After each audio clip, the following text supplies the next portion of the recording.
आज हम लोग बात करेंगे उस सब्जेक्ट की जो कि ह्यूमैनिटीज और कॉमर्स दोनों में ही कॉमन है, यानी कि इकोनॉमिक्स की। राइट, कल हमने कॉमर्स के स्टूडेंट्स के लिए थोड़ी सी अकाउंटेंसी की बात की, थोड़ा सा हमने आइडिया दिया था कि अकाउंटेंसी में आपको क्या क्या करना होता है। आज हम बात करेंगे इकोनॉमिक्स की। देखिए बेटा, both economics and accounting are very interesting subjects. पहली चीज ये है कि दोनों के दोनों सीखने वाले सब्जेक्ट हैं और दोनों के दोनों आपको बहुत अच्छे लगेंगे अगर आपको चीजें कॉन्सेप्ट समझ में आएंगे। अगर आप कॉन्सेप्ट क्लियर करने की कोशिश करोगे, जिन बच्चों की कॉन्सेप्ट बहुत अच्छी है, ठीक है, और वो स्टूडेंट जो बहुत इंटरेस्टेड हैं एक अपनी इकोनॉमी के बारे में जानने में कि कैसे इकोनॉमी की जो प्रॉब्लम्स हैं उनको हम दूर करते हैं, या फिर कैसे इंडिविजुअली जो एक कंज्यूमर, एक हाउस होल्ड या एक फर्म सेक्टर को प्रॉब्लम आती है उसको हमको कैसे दूर करते हैं, उनके लिए इकोनॉमिक्स बहुत ही अच्छा सब्जेक्ट है। तो बात करते हैं बेटा 11th क्लास की इकोनॉमिक्स की। 11th क्लास में बेटा दो बुक्स हैं इकोनॉमिक्स की, एक है माइक्रो इकोनॉमिक्स और दूसरी है स्टैटिस्टिक्स। स्टैटिस्टिक्स बेसिकली आपने सुना भी होगा सांख्यिकी या स्टैटिस्टिक्स हम किसको कहते हैं। स्टैटिस्टिक्स का मेन पर्पस होता है बेटा डेटा कलेक्ट करना। जैसे कि आज के समय में भी आप देख रहे हैं डे टू डे आपके पास आंकड़े आ रहे हैं, डेटा आ रहे हैं, राइट, कोरोना से रिलेटेड कि भाई एक स्टेट में कितने लोग कोरोना से इफेक्टेड हुए, टोटल नंबर ऑफ पेशेंट्स कितने, उनमें से कितने रिकवर हुए, औसतन एवरेज पर डे कितने पेशेंट्स आते हैं या फिर कितने रिकवर हो जाते हैं। तो स्टैटिस्टिक्स का जो मेन पर्पस है वो आंकड़े इकट्ठा करना होता है बेटा किसी भी इकोनॉमी के लिए, राइट। और दूसरी जो बुक है वो है बेटा micro economics. Micro economics economics बहुत ही अच्छा सब्जेक्ट है बेटा। तो सबसे पहले बात करते हैं इकोनॉमिक्स की शुरुआत। इकोनॉमिक्स के जो फादर है उनका नाम है बेटा एडम स्मिथ। जब उन्होंने इकोनॉमिक्स स्टडी करना शुरू किया तो उनके लिए इकोनॉमिक्स का मतलब केवल स्टडी ऑफ वेल्थ था। According to Adam Smith economics is the study of wealth. He want to say कि इकोनॉमिक्स में हमें यह स्टडी करना है कि हाउ टू जनरेट वेल्थ, उसका मतलब प्रोडक्शन से था। हाउ टू स्पेंड वेल्थ, उसका मतलब कंजम्पशन से था।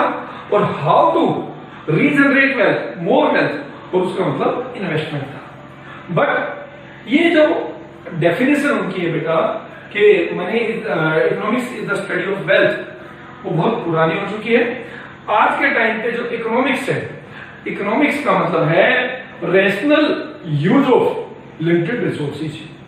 How we can manage our limited resources, either it is on the individual level और एट द इकोनॉमी लेवल। आज के टाइम पे जो इकोनॉमिक्स का मतलब है, इकोनॉमिक्स का मतलब सिंपल सा होता है बेटा, वो ये देखना है, ये समझना है कि किस तरीके से as a individual level, individual मतलब हाउस होल्ड सेक्टर, एक परिवार किस तरीके से अपनी लिमिटेड इनकम को डिफरेंट गुड्स पे खर्च करे so that he can get maximum satisfaction. As a producer level अगर हम बात करें तो as a producer level economics आपको ये सिखाती है कि how a producer can use his limited resources so that he can maximise his profit, क्योंकि प्रोड्यूसर का जो मेन है वो प्रॉफिट अर्न करना, राइट। इसके अलावा जब आप मैक्रो इकोनॉमी की बात करो, देखो यहां प्रॉब्लम क्या आ रही है, प्रॉब्लम आ रही है बेटा लिमिटेड रिसोर्सेज की। आप चाहे इंडिविजुअली बात करें, चाहे आप इकोनॉमिक पॉइंट ऑफ व्यू से बात करें, everywhere we have to face the scarcity of resources. Scarcity of resources का मतलब क्या है, जैसे कि आप एक हाउस होल्ड की बात करते हैं, एक परिवार क्षेत्र की बात करेंगे, तो एक परिवार क्षेत्र जैसे हमारा ही परिवार है तो हमारे पास सोर्स ऑफ अर्निंग क्या है, हमारी इनकम, जो हम काम करके हम अपनी सर्विस प्रोवाइड करके कमा रहे हैं, राइट। तो our income is limited, every individual income is limited, but उस लिमिटेड इनकम के डिफरेंट यूजेज हैं। उसी लिमिटेड इनकम से हमें डिफरेंट गुड्स को परचेज करना है, उसी अपनी लिमिटेड इनकम को हमें डिफरेंट गुड्स पे खर्च करना है so that we can get maximum satisfaction. जैसे कि एक एग्जांपल देता हूं, मान लीजिए कोई एक फैमिली है जो 50,000 कमाता है, राइट, और वो 50,000 अगर कमा रही है, मान लीजिए फैमिली ए है, उसकी इनकम 50,000 है, पर मंथ। अब इस 50,000 को उन्हें क्लोथ्स पे भी खर्च करना है बेटा, वीट पे भी खर्च करना है,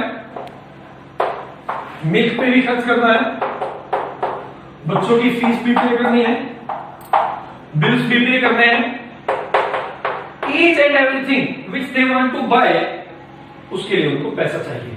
बट प्रॉब्लम क्या है कि मनी और his income is limited, but जो और उसके यूजेज है इनकम के वो डिफरेंट है। और इसका दूसरा मतलब क्या है कि अगर उस लिमिटेड इनकम को उसने एक यूजेज पे खर्च किया, मान लीजिए उसने उसको फीस के लिए यूज कर लिया, तो ऑब्वियस सी बात है वो जितना पैसा उसने फीस के लिए खर्च किया है वो दूसरी चीजों के लिए अवेलेबल नहीं होगा, राइट। तो यहां पे जो मेन प्रॉब्लम है लिमिटेड रिसोर्सेज की, कि resources are limited, but limited resources होना प्रॉब्लम नहीं होता, उसके साथ में रिसोर्सेज के एक और भी फीचर्स है, that is resources have alternative uses. आपके income as a household वो लिमिटेड है, इनकम का लिमिटेड होना, 50,000 रुपए इनकम का लिमिटेड होना कोई बुराई नहीं है अगर उसका यूज केवल एक ही चीज के लिए हो। बट यहां प्रॉब्लम क्या है, उसी 50,000 रुपए को उसको डिफरेंट गुड्स पे खर्च करना है, so that they can get maximum satisfaction. उनको उसी 50,000 रुपए से बेटा कपड़े भी खरीदने हैं, कपड़ों पे भी खर्च वही होगा, वीट पे भी खर्च वही होगा, मिल्क पे भी खर्च वही होगा, आपके मोबाइल के बिल, बिजली के बिल, पानी के बिल, आपके बच्चों की फीस, ये सब आपको 50,000 में से ही स्पेंड करना पड़ेगा। अब यहाँ प्रॉब्लम ये आती है कि अगर उस 50,000 में से वो एक चीज के लिए खर्च करेगा तो आपको दूसरे का सैक्रिफाइस करना पड़ेगा। तो ये इंडिविजुअल लेवल की बात है। अगर यहीं पे मैं बात करूं बेटा इकोनॉमी लेवल की पे या इकोनॉमी एज अ होल, तो आप समझिए जैसे हम हिंदुस्तान में रह रहे हैं, हम भारत में रह रहे हैं, और Indian economy have also limited resources. अब हमारे पास जितनी लैंड है वो हमारी इकोनॉमी के लिमिटेड रिसोर्सेज है। अब हमारे पास जो लैंड है बेटा वो लिमिटेड है, एज एन इकोनॉमी बात करें तो, बट अब इसी लैंड के डिफरेंट ऑल्टरनेट्स हैं। इसी लैंड पे बेटा हमें एग्रीकल्चर गुड्स प्रोड्यूस करना है, राइट। इसी पे बेटा हमें इंडस्ट्री एस्टेब्लिश करनी है। इसी पे अगर हम बात करें एयरपोर्ट बनाना है, इसी पे बेटा हमें स्कूल ऑपरेट करना है, इसी पे हॉस्पिटल बनाना है। मैं आपको ये क्यों बता रहा हूं बेटा, देखिए समझिए, चाहे आप इंडिविजुअल लेवल पे बात करें, चाहे आप इकोनॉमी एज अ होल बात करें, चाहे इंडिविजुअल हो चाहे इकोनॉमी एज अ होल हो, resources are always limited, resources are always limited, but resources have alternative uses, यानी उन्हीं लिमिटेड रिसोर्सेज को हम अलग अलग अल्टरनेट के लिए यूज कर सकते हैं। प्रॉब्लम कहां पर है कि जब हम एक अपने लिमिटेड रिसोर्सेज को एक यूजेज के लिए ऑक्यूपाई करते हैं तो हमें दूसरे का सेक्रीफाइस करना पड़ेगा। जैसे कि मान लीजिए हमारे पास लैंड है, पीस ऑफ लैंड, उस पे हमने स्कूल ऑपरेट करना शुरू कर दिया, तो वो पीस ऑफ लैंड अब इंडस्ट्री के लिए यूज नहीं हो सकता, और अगर हमने उसको इंडस्ट्री के लिए यूज कर लिया तो वो पीस ऑफ लैंड स्कूल के लिए यूज नहीं हो सकता। It means we have to face some problem and that is called problem of choice. Problem of choice का मतलब क्या है बेटा कि अपने लिमिटेड रिसोर्सेज को आप किस गुड्स के लिए यूज करो और किसके लिए यूज ना करो। एज अ कंज्यूमर मेरे पास मान लीजिए 500 रुपए है, वो मेरी लिमिटेड इनकम है, लिमिटेड रिसोर्सेज है। उस 500 रुपए को अगर मैं कपड़ों पे खर्च कर दूंगा तो मैं खाने पे खर्च नहीं कर पाऊंगा, और अगर मैंने उसको खाने पे खर्च कर दिया तो बेटा मैं उसको कपड़े पे खर्च नहीं कर पाऊंगा। तो यहाँ प्रॉब्लम क्या है, मुझे डिसाइड करना पड़ेगा कि उस लिमिटेड इनकम को मैं किस तरीके से डिफरेंट गुड्स पे खर्च करूं so that I can get maximum satisfaction, right. In the same manner मैंने भी टॉक अबाउट एन इकोनॉमी, मैंने जैसे एग्जांपल दिया economy have also limited resources like land, तो economy have also decide for which purpose they will use their limited resources in such a manner so that they can get maximum social welfare, क्योंकि economy का जो main purpose है वो maximum social welfare है, और maximum social welfare के लिए उनको क्या करना पड़ेगा, अपने लिमिटेड रिसोर्सेज को यूज करना पड़ेगा, और वो इस तरीके से करना पड़ेगा कि आपके इकोनॉमी की जितनी भी नीड्स हैं वो भी फुलफिल हो जाए और हम we can get maximum satisfaction. That is what economics teachers, that is what economics teachers. Economics teachers how an economy or how an individual can use their given resources in such a manner that a consumer can get maximum satisfaction with his given income, a producer can get maximum profit with his given resources, and an economy can get maximum social welfare with their given resources. तो economics बेटा ये है, इकोनॉमिक्स हमें ये सिखाती है कि how we can make rationalise our limited resources, हम अपने लिमिटेड रिसोर्सेज को किस तरीके से, कितने अच्छे तरीके से यूज करें कि हम अपने ऑब्जेक्टिव को अचीव कर सकें, राइट। तो इकोनॉमिक्स में हमें यही समझना है। बट 11th में जो इकोनॉमिक्स है बेटा, 11th में जो इकोनॉमिक्स है वो है माइक्रो इकोनॉमिक्स।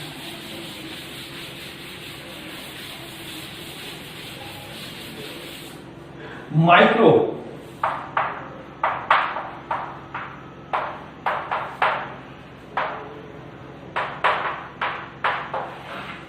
माइक्रो का मतलब बेटा स्मॉल और इंडिविजुअल।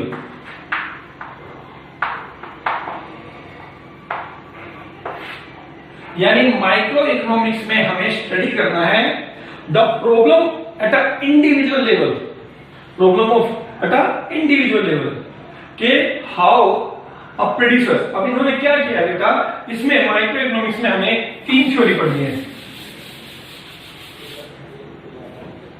पहला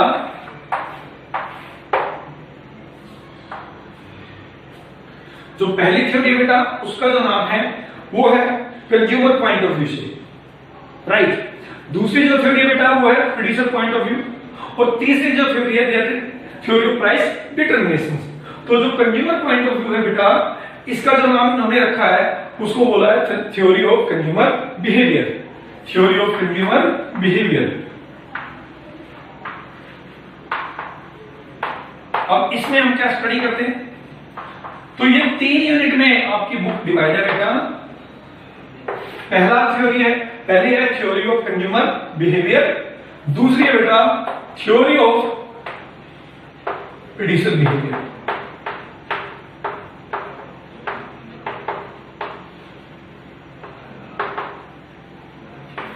और तीसरी है थ्योरी ऑफ प्राइस डिटरमिनेशन। ये 3 थ्योरी पढ़नी है बेटा।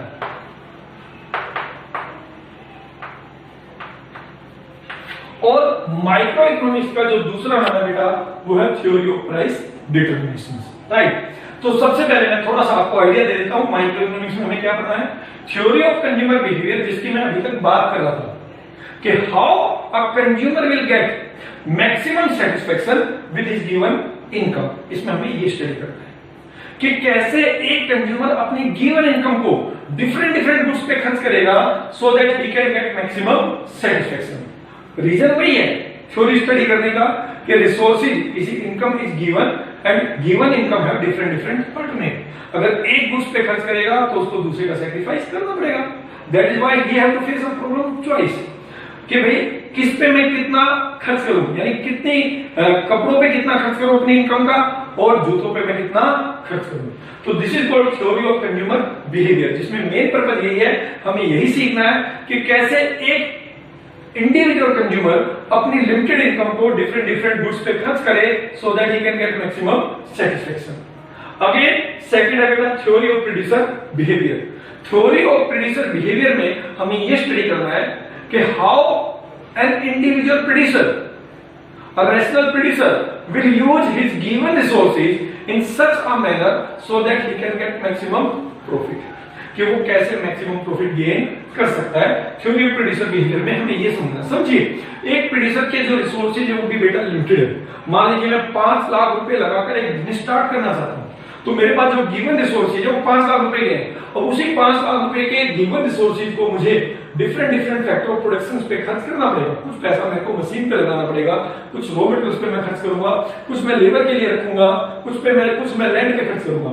तो मुझे यहाँ प्लान करना पड़ेगा कि उस 5 लाख को डिफरेंट फैक्टर ऑफ प्रोडक्शन पे मैं किस प्रकार से खर्च करूं, how I spend my limited resources on different factor of production so that I can maximize my profit, क्योंकि प्रोड्यूसर का जो मेन है ना वो प्रॉफिट मैक्सिमाइजेशन है।